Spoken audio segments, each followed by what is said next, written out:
Hello, everybody. My name is Kimberley Quinlan. I am a marriage and family therapist here in the state of California in the United States of America. I am also an Australian, born and bred. I am a specialist in OCD, in eating disorders, in OCD related disorders such as BFRBs, social anxiety, health anxiety, body dysmorphic disorder. I love what I do.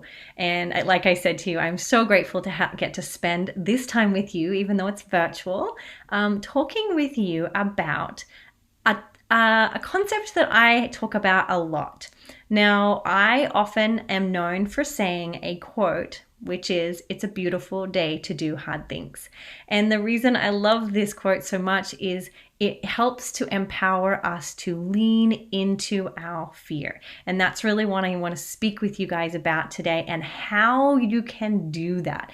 And sometimes it takes a little bit of us working with our fear and sort of looking at fear in a couple of different perspectives. And that's what I wanted to talk with you about today.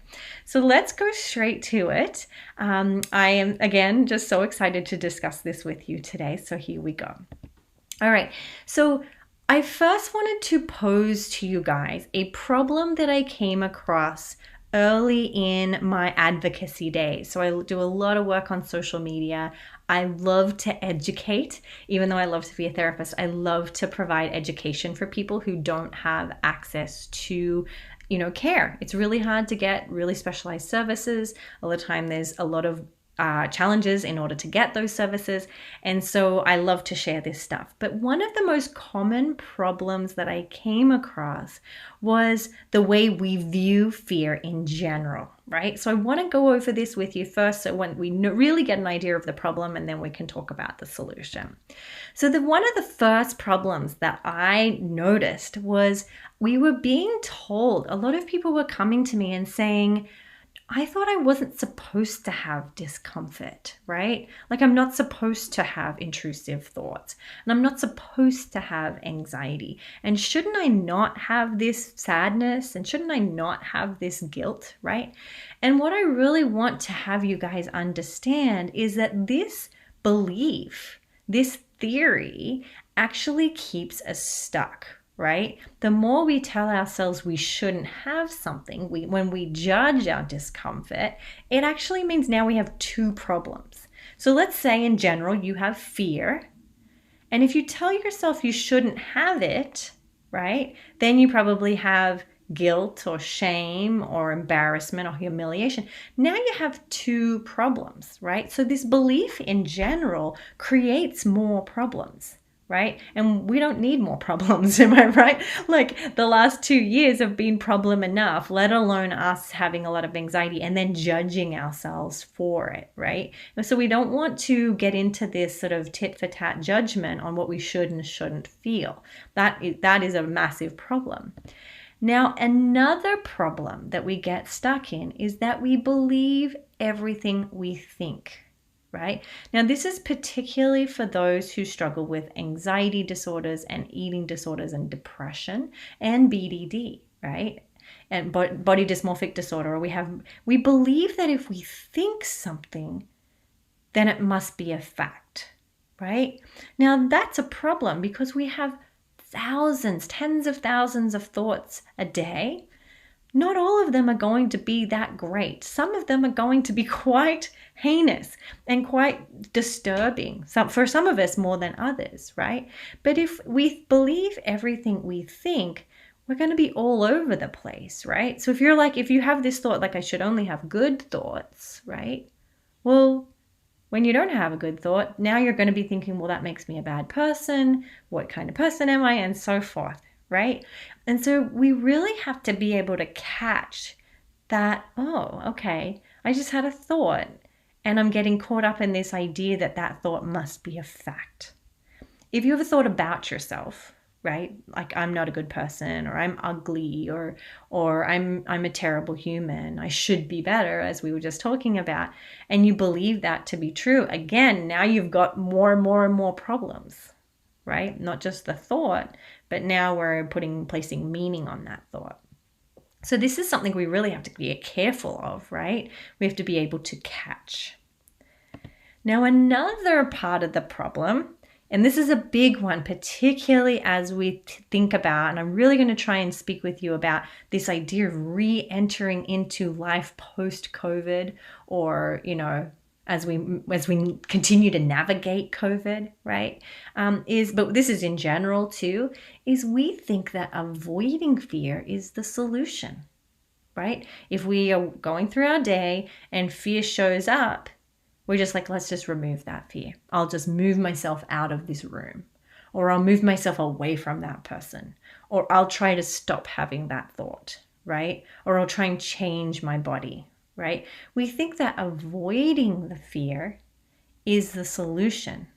But the problem with that is if you have fear and you respond to fear as if it is a fact, your brain's going to continue to believe it's a fact.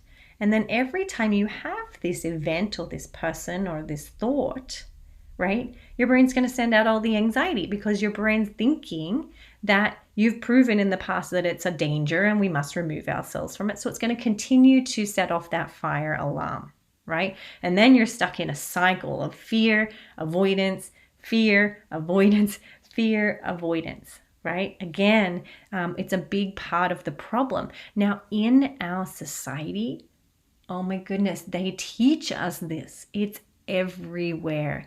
Sometimes with my patients, we play a game where I send them off for the week and I say, I want you to look for the little nuances, the little hidden messages in advertising, in clothing, in the way that things are packaged, in the way that certain people speak with you. Is they're going to reinforce this idea that life will be great if we just remove all the problems. If you just get rid of your wrinkles, you're going to be so happy, right? If you could just stop having these thoughts and let me teach you how to not have these thoughts, well, then you'll be fine, right? But again, that's so not true, right? And it actually, again, keeps us stuck, right? A lot of marketing companies sell us, social media will sell us on, if we can just get rid of this one problem, we're going to solve all your problems. Right? Now, back maybe 10 years ago, that was a huge part of advertising. They would do a lot of feared advertising. They would share the fear with you, right? And then share how their product will make the fear go away. And they've trained us to think that this is how life is, right? When it's not, right? Fear will show up sometimes, particularly if you're someone like me who's genetically set up to have anxiety. I'm going to get triggered by things, right? But we want to change how we respond to the fear, right? The fear itself isn't the problem. It's how we respond. And we don't want to respond with avoidance. All right, here's another problem. And I wanted to make sure I added this is we are exhausted. For people who have had an anxiety disorder or another kind of mental illness, it's exhausting, right? It's exhausting. So of course we don't want to face our fear. We're already exhausted, and going through fear is hard work, right? It requires a lot of resilience. It requires a lot of courage. And a lot of the time we're already exhausted, and the idea of facing fear sounds terrible and exhausting, right? We don't even think we've got the stores for it. Now, what I'm going to say is, and let me validate you guys, we are still going through a global pandemic.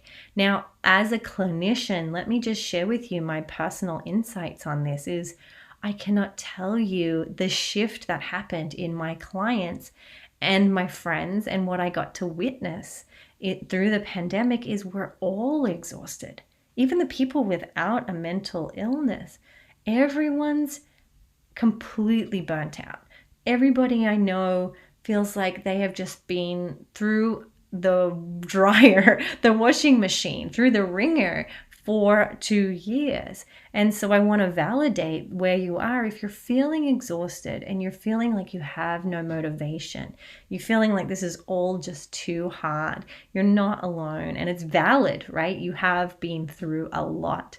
And so that feeling isn't because it's your fault, right? We don't want to, nothing about what we're talking about today is about assigning blame. In fact, it's quite the opposite, right? So these are some of the reasons that we get stuck in this cycle, right? And it's a part of the problem.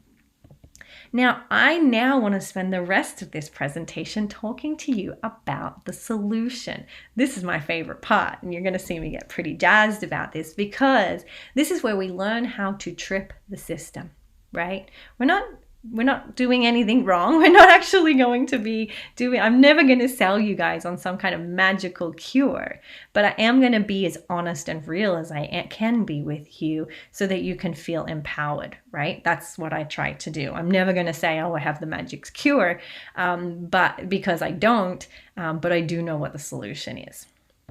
All right. So the solution is we need to learn to stare our fear right in the face.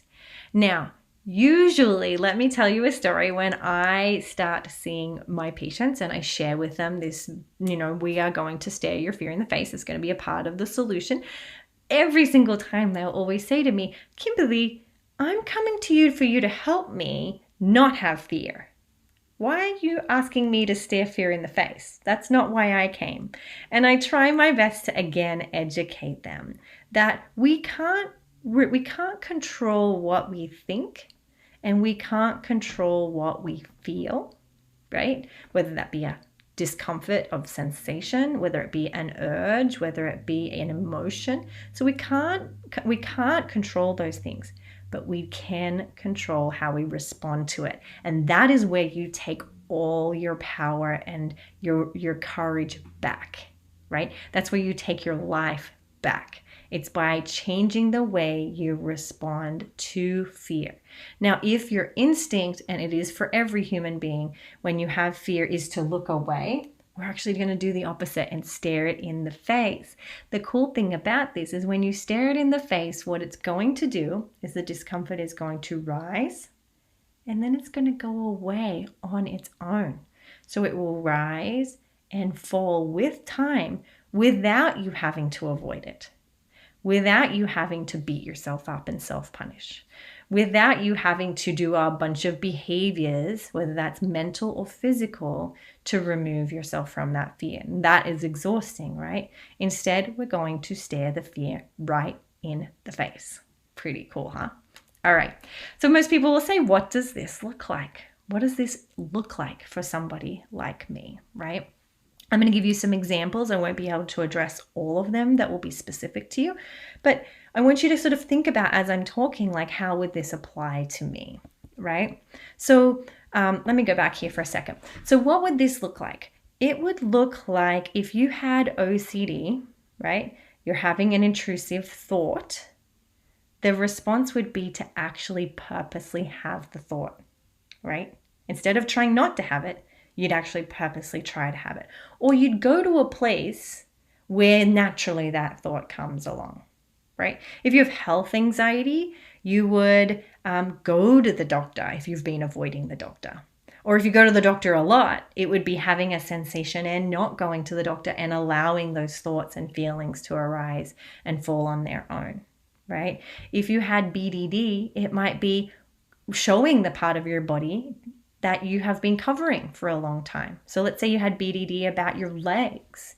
You might wear shorts, right? That would be staring your fear in the face. And then you would practice again and again and again and again on repeat, going out with different pairs of shorts. I've had so many clients come into my office and be like, look at me, I'm wearing shorts. I haven't worn shorts in a decade, right? If you have panic disorder, it might be going to the place where you recently had a panic attack, right? If you had depression, right, it might be going to the party instead of staying home and staying in bed, right? If you had, let's go through some more, if you had agoraphobia or agoraphobia, some people pronounce it differently than here in the United States, you might go to the grocery store, right? If you had an eating disorder, you might eat the burrito instead of restricting, or you might eat a meal without doing the compulsive exercise, right? So these are ways that we can stand up and stare our fear in the face. The cool thing is with repetition, it does usually get easier, right? Now, here is what I'm going to say. It is a beautiful day to do hard things. Now, this came as an accident. One day I was on social media. I love to be on Instagram. I did a Q&A, and someone was like, but I can't do hard things. Like, I can't do this exposure. What can I do? And I just said, it's a beautiful day to do hard things. Today's the day, right? And I have a few messages I want to give you about this phrase here coming. But this is the main point of this presentation, which is today is a beautiful day to do hard things, right? We've been trained to believe it's a beautiful day to run away from fear, right? And that's not your fault, right? It's not your fault that you naturally run away from fear. We all do. It's instinctual, right? It's a part of being a human, right? But we're shifting the narrative. We're changing the way we respond. We want to get our life back. We're going to shift it from, we used to be in a mindset of, I'm going to avoid fear, which has a long-term negative consequence. And we're going to flip that, and we're going to face fear to have the long-term benefit, right? Here we go.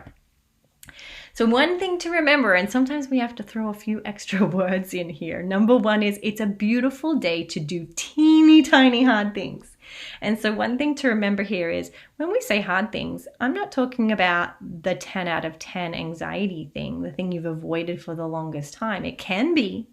But what I'm going to encourage you to do here, especially if, you have a lot of anxiety or you have a lot of depression, is it's a beautiful day to do teeny tiny hard things, right? Things like get out of bed, things like make breakfast, things like take a walk, things like make a coffee if coffee has been hard for you. It might be getting on the bus if you haven't been able to get on the bus. As we re-enter into the world from COVID, a lot of my patients and friends, myself included, if I'm going to be completely honest, is like, I don't want to go back and do all that stuff. It's scary. I don't want to go back to normal life. That is overwhelming. After being at home in the United States and California, we've been quarantined for about 15 months. And so, I get teary just saying that. But our job is to remember we don't have to do it all at once. We could just do a teeny tiny hard thing today. Go someplace, go to the supermarket. And then tomorrow I might go to the news agency or go to the pharmacy or go to the doctor. A lot of people are struggling with this idea of returning to the dentist, right? So it might be doing teeny tiny things one at a time. That's totally fine, right? It's a beautiful day to do hard things that other people think are easy. Now, this is really huge. A lot of people, when I ask them, I noticed you didn't do your homework. We had agreed that you were going to do this thing. They'll say, I know I should have done that, but it's ridiculous that you're asking me or that I've agreed to do this because I should be able to do it. Everybody else can do it. This is crazy, right? But I want you to remember that just because it's hard for you, right, or just because it's easy for them doesn't disqualify how you feel, right? We kind of try to remember here that what's hard for you might be really easy for me, but what's really hard for me might be really easy to you. And we don't want to compare hard things, right? It doesn't matter. If it's hard for you, it's hard for you, and you get to celebrate the fact that you did that hard thing. A lot of people do the hard thing, but they don't celebrate it because they're like, everyone else can do it. That's not worthy of me celebrating. And I'm like jumping up and down going, oh my gosh, you did the hard thing, right? And so I really want you guys to remember that if it's hard for you, it's hard for you. Don't argue with that. Celebrate the win, right? So important when you're doing this hard work. Next one is it's a beautiful day to be kind to yourself. So when we talk about doing hard things, often what people tell me, and this is particularly true of those who have anxiety and depression of some sort, is as a part of their anxiety disorder, they stopped taking care of themselves, right? They stopped being kind to themselves. In fact, lots of people, and maybe this resonates with you, is because they have anxiety or because they have intrusive thoughts, or because they did a whole bunch of compulsions yesterday, what they did is, in effort to punish themselves for that, they put themselves down, they restrict themselves from having any pleasure. They won't allow themselves to have joy in their lives, right? So we do what we call a self-punishment compulsion, where we pleasure avoid, right? Because of the hard thing that we've been going through, right? The anxiety, the sadness, the compulsions, the struggles, right? So a part of this work that we're doing here is recognizing if we're doing this, and to recognize that you didn't do anything wrong, that you didn't do anything that requires punishment, right? That there's no reason to punish yourself. In fact, when you punish yourself, you're reinforcing this idea that you're wrong and bad, and that creates shame, right? So we really want to look at how can we be kind while we face our fears, right? We don't want to, how can we punish myself so that I don't have these fears anymore, or because I had these fears. We want to look at how can we implement a self-care plan or a self-compassion plan that actually fills our cup up enough. Because remember, we talked about that you're exhausted, right? So you're going to actually have to practice a lot of compassion and self-care to fill that cup up so that you can do hard things, right? So make that a part of your plan, right? It's a beautiful day to be kind to yourself, right? There's no reason not to. Sometimes this can actually start a snowball of good things, right? You're kind to yourself, you have a little bit more energy, you end up treating yourself kinder, which makes you have less intrusive negative judgment thoughts, and now you're in going in the right direction. So I really hope that you can hold your hand on your heart, you can be gentle with yourself as you go through this and face your fears. So important, right? Now here's another point. It is a beautiful day. I hope you can see this, guys, because sometimes my face cuts off the words. It is a beautiful day to do hard things while crying, shaking, panicking, needing to pee, needing to poop. Sorry, I had to say it. Again, like I said to you, I try to be a realist. I try to be honest with you guys. A lot of times people go, that's a great idea, Kimberly. I'm going to go do hard things. But then they'll come back to me and say, it didn't go well. I did the hard thing, but I had this really hard time. I cried. I felt like I was going to pee my pants. I had a full-on panic attack. And I always say, of course, while you do the hard thing, the job, the work is actually to make space for it to be really messy.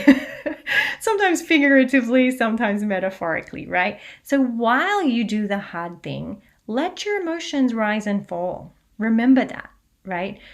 I think we get stuck back in the problem, which is, I'll do the hard thing, but I shouldn't have a hard time with it because everybody else doesn't.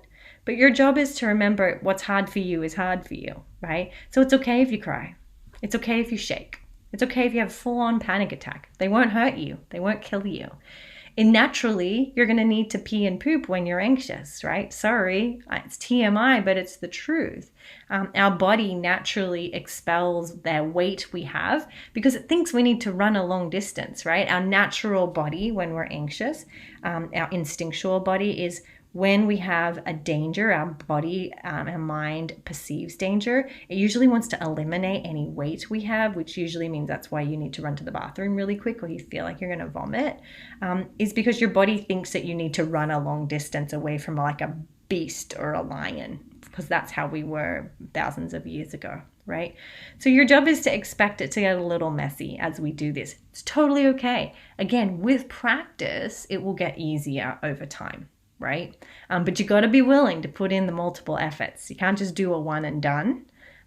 You can. I'm not going to tell you what you can and you can't do, but ideally you're going to practice and practice so you can build mastery. right? That's our goal. Sorry, I had to be honest with you on that one. All right. The last thing before I finish up here is to remind you that you can do hard things.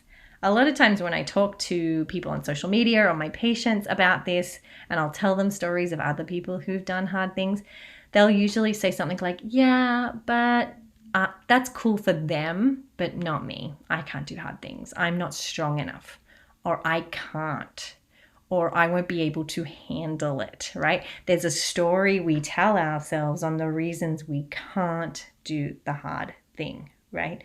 But I'm here to tell you everyone can do the hard thing. Do you know why? Because there is no thought or feeling that can destroy us. There's no thought or feeling we cannot tolerate, right? And so your job, and this is where like liberation happens, is if you can practice doing hard things so much that there's no thought, feeling, sensation, urge, or image that you haven't tolerated, right? If you can do that, you'll have a sense of mastery. Like there's nothing I can't do, right? I've done it all, right? And so by practicing doing hard things, or even practicing doing some hard things, you're going to be shocked at how confident you feel, how empowered you feel, how courageous you feel, because you're going to be like, wow, who am I? I can do hard things. You know why? Because I have, and I did, right? My guess is, and the reason I'm so confident in this, is you've already done a whole ton of things that are hard. The fact that you're listening to this proves to me that you have, because you went through COVID. If you got through COVID, there's nothing you can't handle, right? So in my mind, you've already done the hard things. We already have the proof. Now your job is to go out and practice it on repeat, on repeat, on repeat, right? It's so important.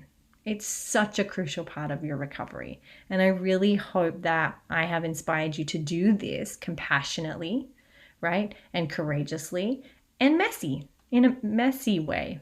I think that's the way I would say it, in a very messy way. And that's okay, right? We want to practice being what we call a compassionate mess, which is we make space for it to not be perfect, but we're still kind, right? Those two go hand in hand, all right? It's so, so important.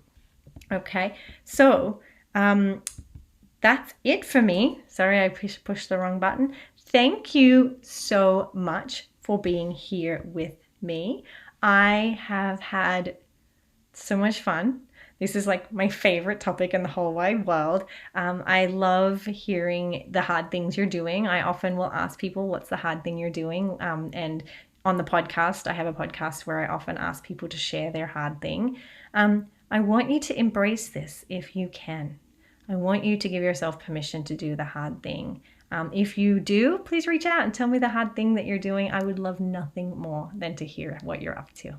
Have a wonderful day. My name is Kimberley Quinlan. Again, if you want any access to the stuff that I'm doing, you can go to cbtschool.com, or you can see me on Instagram at Kimberley Quinlan. Have a wonderful day, and I'll talk to you soon. It is a beautiful day to do hard things.